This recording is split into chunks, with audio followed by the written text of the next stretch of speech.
So today we're going to continue our look at Bruce Cervon. There's a lot of magic that we've been looking at from Bruce, and the stuff that we're looking at today is specifically from those Vernon Chronicle videos that he put out to promote those books. And those books were basically Bruce's notebooks of what he learned from Vernon going to the castle when he made the pilgrimage to Hollywood and, decided to be a student of Vernon. Him and Larry Jennings were the two most notable. They came and sat at the feet of Vernon so that they could learn the ways of Vernon. That's in the mid 60s.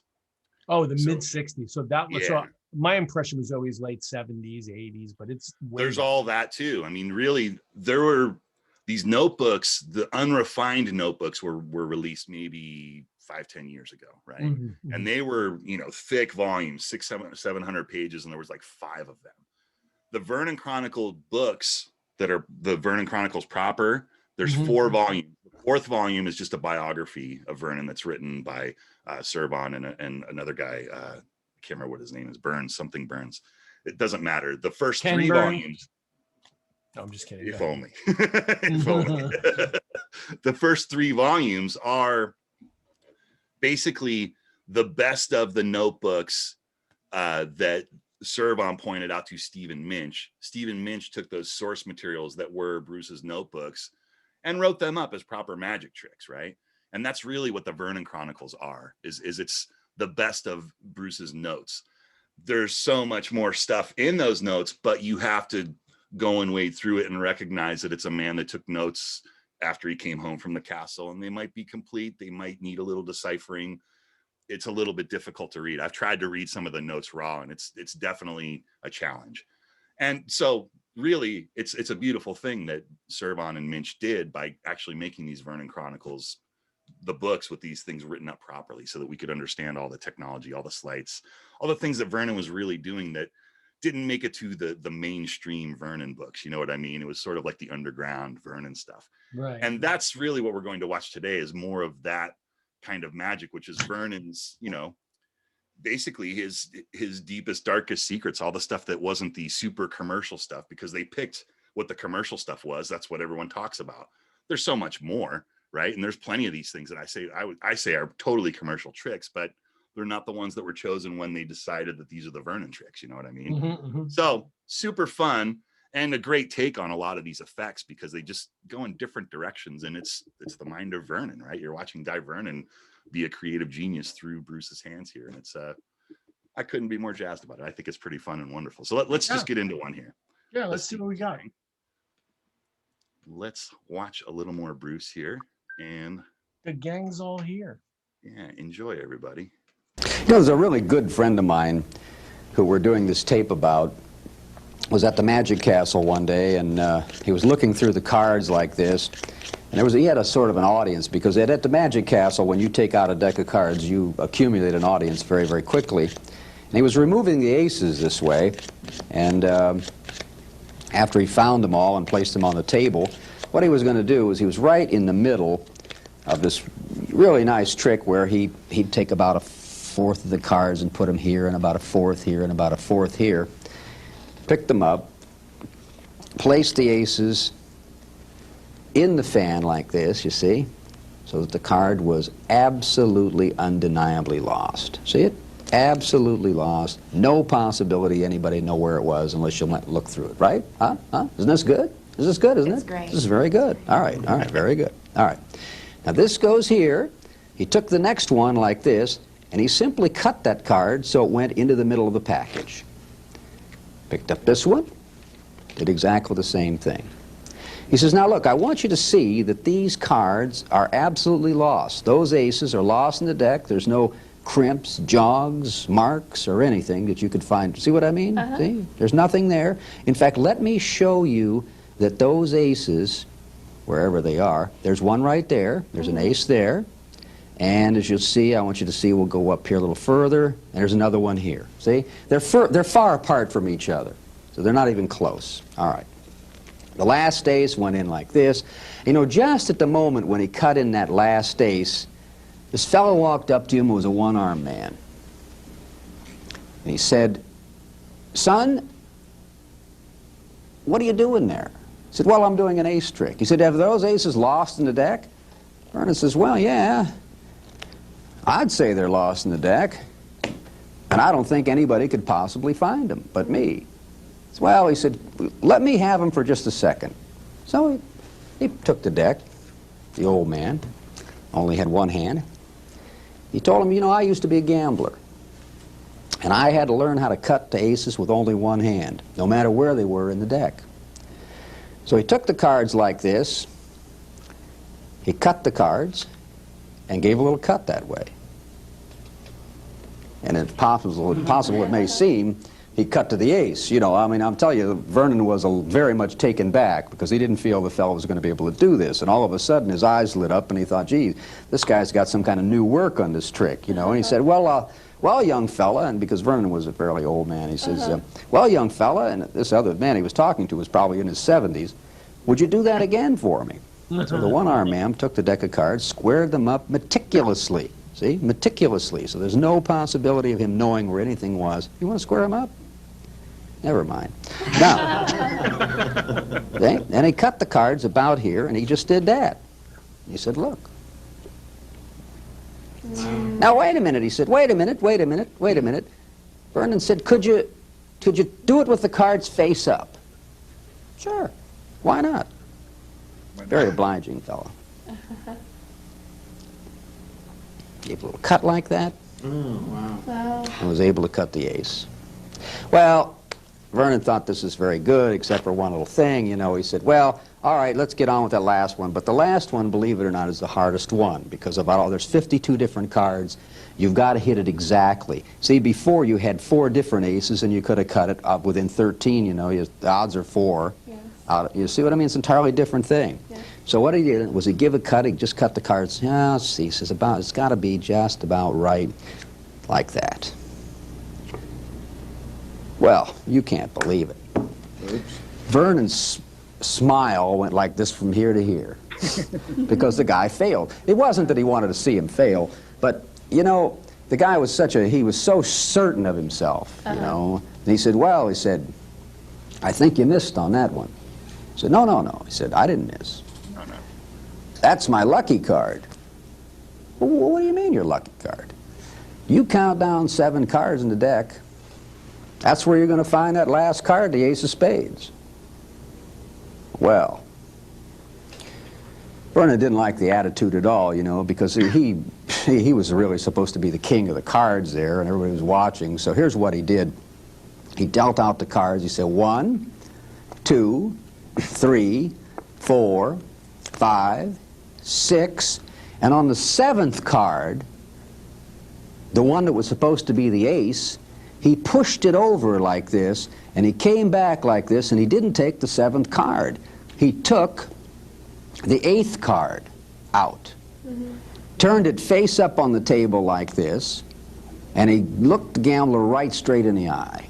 And when he looked him straight in the eye, he brought his hand back like this and palmed off the 7th card and put his hand down on the table like this. The gambler said to him, I just want to tell you one thing. That's how I lost my hand. And he whipped out a knife and stabbed it down like this, but he didn't hit his hand. He went right between his fingers. And he said, if that ace of spades isn't impaled on that knife, I'll eat my hat. Picked up the knife, and it certainly was. Oh, all right.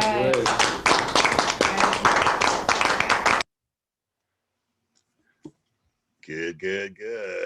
Good stuff right there. I love it, man. And I'm usually not a fan of something where they expose a magic method, but for that story, it's like totally perfect. And, you know, I love it. I love every bit about that. It's really cool. Yeah, it's definitely great ace cutting. I also love the tally hose. Yeah, how can you not love the tally hose? Tally hose are pretty wonderful. I don't know why that strikes me. It's just like it just always seemed like the professional deck, you know. It does, yeah. You know, especially when you first get into Magic and they're sort of scarce. Like you only find those like at a specialty card store or like a Magic store. So they're not a commonplace object. Yeah, this is just a really great trick. There's a lot you could do with this. Totally. You know, I mean, there's a lot you can move this away from the aces, and there's just a lot of different ways you can take this. Agreed. What was the name? What is the exact name of this again? I can't remember. I'm pretty sure it's called the unadulterated ace cutting. Hang on, I have the exact title Something here. like that. One moment here. But I mean, it's just a great trick. The unadulterated cutting to the aces is what it's called. Unadulterated cutting to the aces. Yeah, there you go. That one got kicked around for a while. Come up with a name. Exactly. You know. Yeah. I love it when he does it face up. It like proves everything that happened right before it. Yeah. Right? It's so good. So it's strong. Just all the way around. Yeah, it's just it's just an example of one of those tricks where you can entertain a table with a deck of cards. No doubt. Yeah, it's a solid 5 minute piece. Yeah, and it's just a little, and it's loosey goosey. It's not 1,000 moves or anything, you know. Exactly. It's more about connection and telling the story and a couple of things, and you know, and people are like loving it. No doubt. You know? Pretty cool.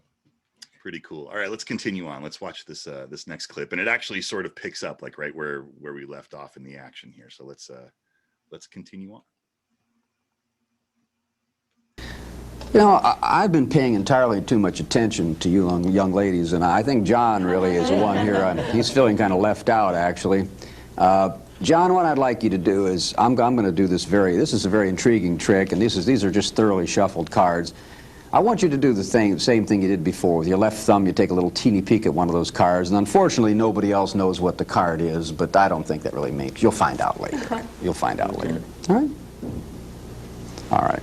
Now, you did peek at a card. You're not going to forget that. See, if you forget the card, I look real stupid at the end of the trick.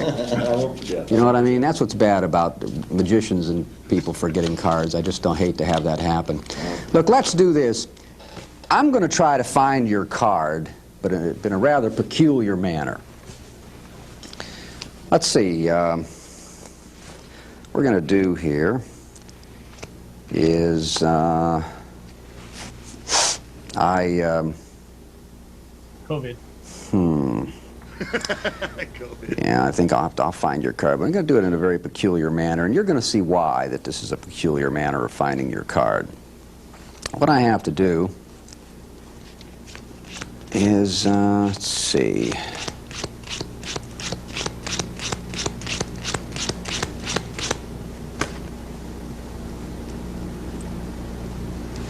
No, that's not it. No.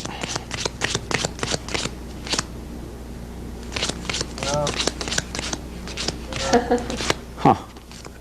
I'll tell you what, John. I didn't get a clue at all looking at you and where anything like that. So I'll tell you what I'd like you to do. Hold the cards in your hand, all right? Would you hold them in your hand?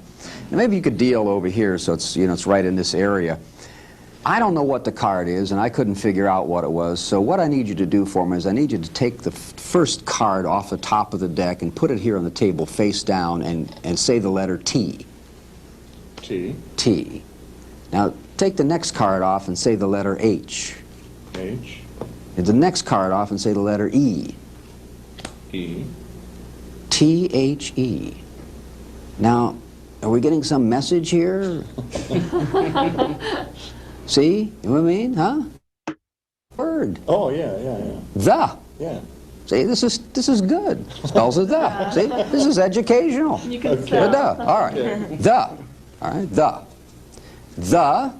And now, since you're the only one who knows what your card is, you spell the value or the number of your card. Okay. Like letters. Okay. You know, if it was a 3, don't put 1, 2, 3. You'd spell it T-H-R-E-E, you know, right here. Out loud so everybody can hear. The. Okay. F. No, we'll put it over here. Oh, F-I-V-E. The 5. Yeah. We are really getting along here. The 5. All right. Now, over here, you're going to spell the 5 of. Okay. O-F. O-F. Now, we have a suit to this card, don't we? So you'll spell the 5 of and the suit over here. Okay. C-L-U-V-S. How could have any done any better than that? I cannot imagine. I cannot imagine anyone doing better than that. Put the deck down here. All right. I couldn't figure it out, but you did pretty well, I think. Over here, where you spelled the, look at this, we have the 5 of hearts.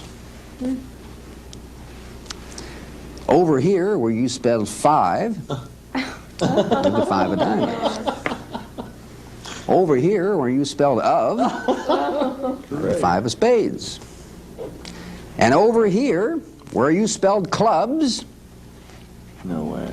Oh. No, no. Remember the gambler I told you about? That's my lucky card.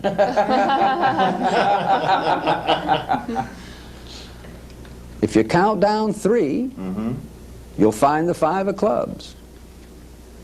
1, 2, 3. 5 of clubs. That was good. It's pretty wonderful. Yeah. I love that. Yeah. That's pretty wonderful. Spelling tricks are really good.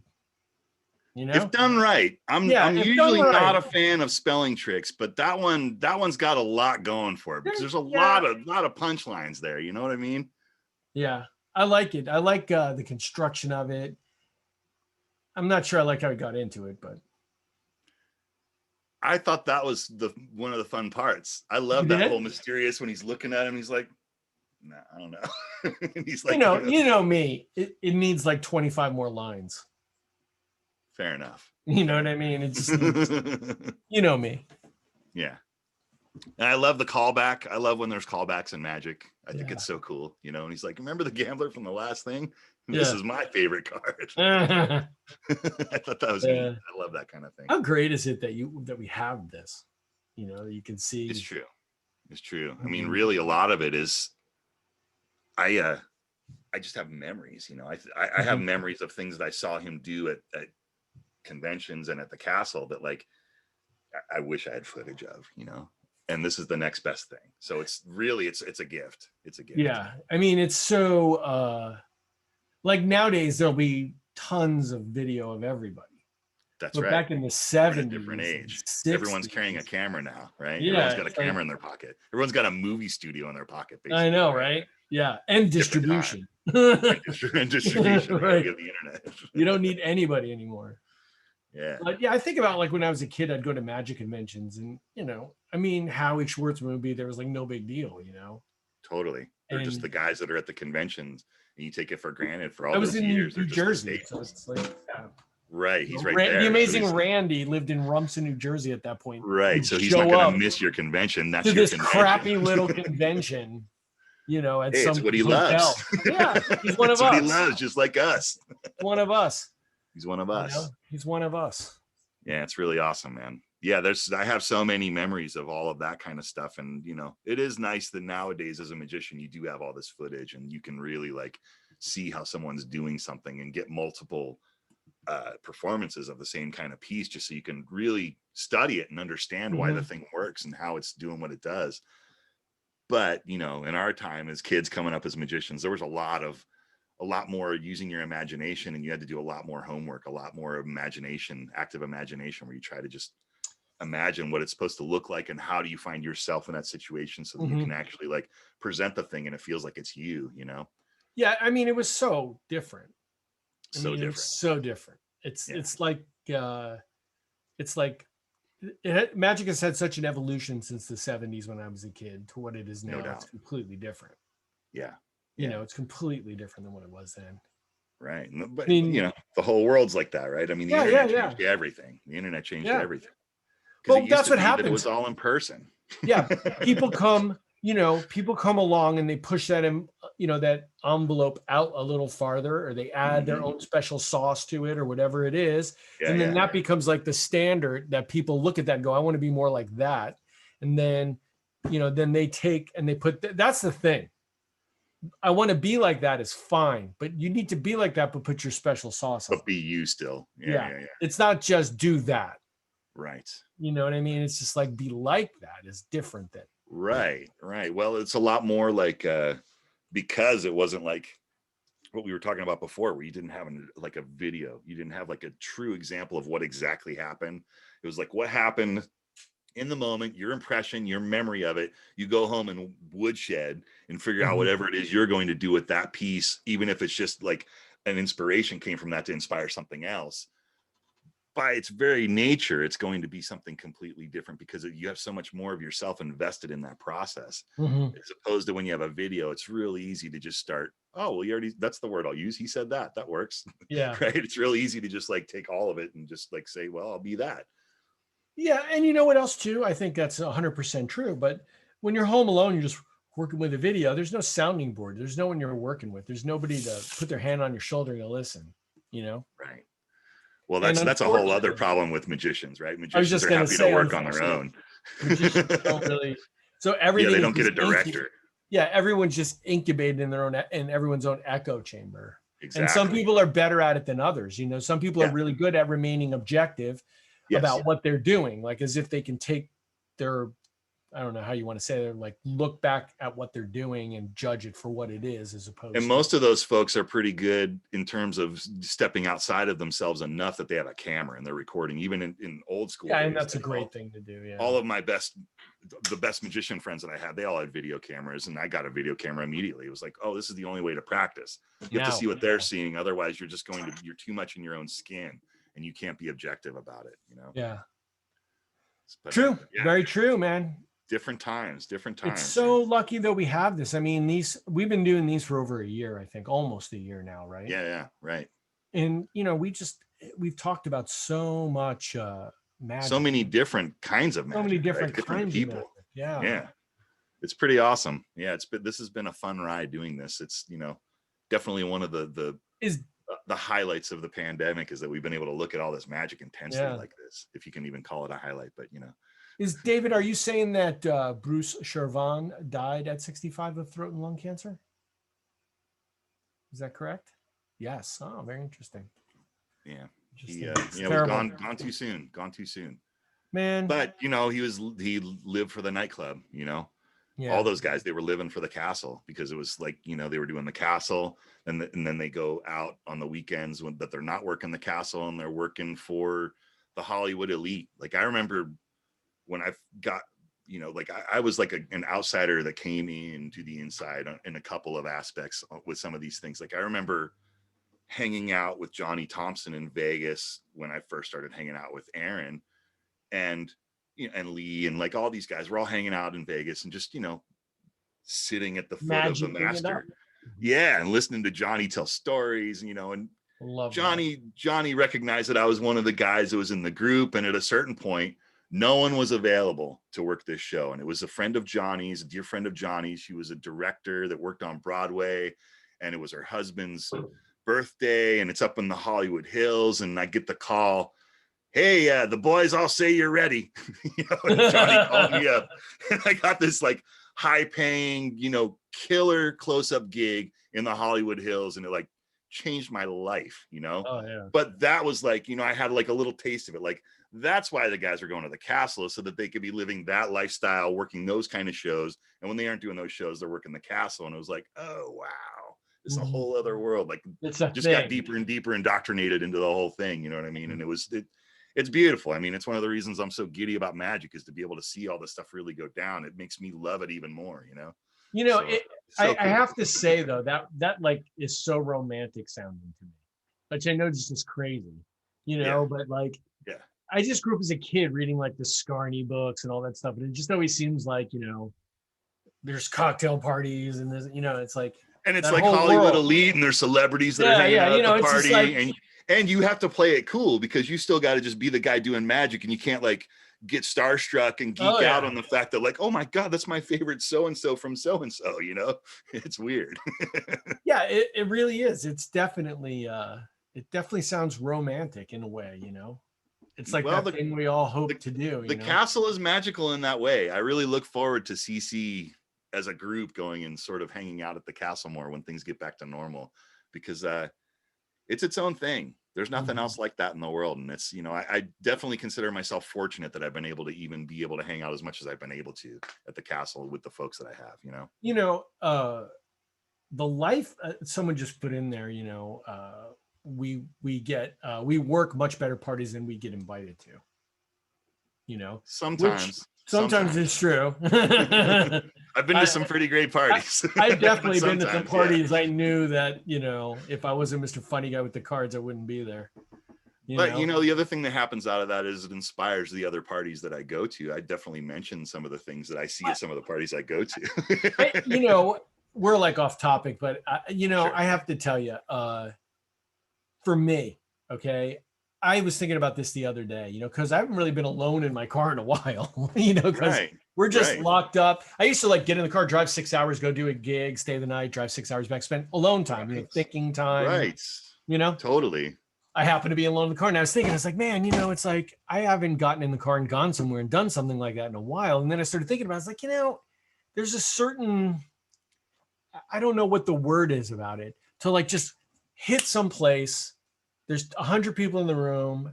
You get to work the room. Everyone's happy to see you. This is your job. And then you go, it's like a certain, I hate to say magic about it, but There is. I guess the point I'm trying to make is it's no lesser to like drive 2 hours out of here to some rural town and kill the farm cooperative awards Totally. dinner. You know what I mean? Yeah. Or go work for elites at the Magic Castle. It's like you probably make more money with the elites, but it's still pretty awesome to go kill that. People are people. Human beings are human beings, and you're hitting them all at that same spot, and it's really primal, right? Magic is a primal I'm thing. telling you, one of the fun things I get to do in the spring, I do a lot of agricultural dinners. Sure. So sure. it's all like feed companies. I work a lot of those too. I'm in sort of the middle of California in Sacramento. There's a lot of farming. And I'm surrounded by a lot of farming communities. So I know exactly what you're talking about. And I mean, it's just the best people, the best, Totally. the best environment. It's just so much fun. Yep. And they want to party just like everybody else. And they want to have a good time. Everyone wants to have a good time, man. Humans are humans, no matter what. Humans are humans. Yeah. Doesn't matter where you live. We all want the same basic things out of this place. We all want to be entertained. So whether or not you get to work for the elites at the castle, you can work for a lot of it doesn't matter. It's nice that a couple of those stories exist in my life, but I mean the reality is those are a couple of exceptional things that have happened in my life. I mean the majority of them I'm working for people that just have parties, You've told me some other stories about rock stars and stuff like that. Sure. That's pretty freaking cool. There's been some moments in my life that I've been very fortunate, and I've been able to stand next to people and do the things that I love. And I definitely have some fun stories. And I can die a happy man tomorrow. There's no doubt. Well, let's hope not.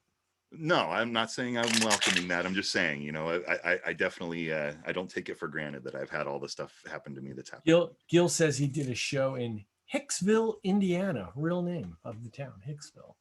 It seems like a place where an ag show would happen, though. Seems like it. In Indiana, a place called Hicksville. I go out to Indiana legit. Quite a bit. All right, let's do one more here. This one's a little bit different. This one is there's no talking in this. There could be talking in this, and you'll see right when the thing starts. It could be either way. But it's I think it's one of the more beautiful things that Vernon ever did with coins. And this is a thing that actually Fred Capps, the moment he saw it, he said, I need you to teach me that now. That needs to be in my act at this moment now. And we've talked about this trick before, but it's really, we'll talk about it in a minute because it's beautiful to behold, and we should just have fun and watch this thing. So let's do that, and we'll be back in a sec.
think it's one of the great presentations of coin magic ever, man. I think it's so good. It's a nice little piece right there, It's a real fooler. It's we definitely have it in CC. It's in the back room. I was gonna say, I taught that. I remember, honestly, that was really one of my first things that I learned of Bruce Cervon and really Vernon, right? But I saw him the first time I saw him at a convention. He was promoting the Vernon Chronicles, and he was doing that trick. And and I asked the right questions, and Bruce was really kind to me and helped me learn how to do a downs palm. He helped me learn how to do that production sequence.